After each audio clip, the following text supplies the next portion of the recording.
আজ আপনাদের সামনে নিয়ে চলে এসেছি নিরামিষ 5 মেশালে সবজি। তো প্রথমে আমি সবজিগুলো ভালো করে কেটে নেব। এবারে কড়াইয়ে তেল দিয়ে বড়িগুলো ঠিক লাল করে ভেজে নেব। বড়ি লাল করে ভাজা হয়ে গেলে বাদামগুলো ভেজে নেব। বাদাম ভাজা হয়ে গেলে ডালটাও আমি ভেজে নেব। ডাল ভাজা হয়ে গেলে এবারে আমি 5 ফোড়ন শুকনো লঙ্কাটাকে ভালো করে ভেজে নিয়ে টমেটো দিয়ে এবারে এক এক করে সবজিগুলো দিয়ে দেব।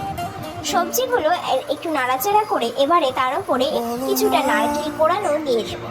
নারকেল কোড়ানো দিয়ে দেওয়া হয়ে গেলে স্বাদ মতো নুন, কিছুটা বাদাম, ডাল সব এক এক করে দিয়ে দেব।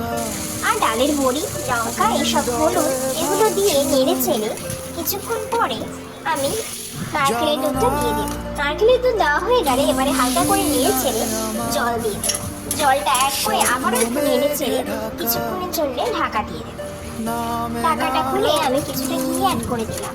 এবার ঘি দিয়ে নাড়াচাড়া করার পরে আমি ধনেপাতা অ্যাড করে এবারে আমি পরিবেশন করে দিলাম নারকেল কোড়া। আর এভাবেই তৈরি হয়ে গেল আমাদের নিরামিষ 5 মেশালে সবজি।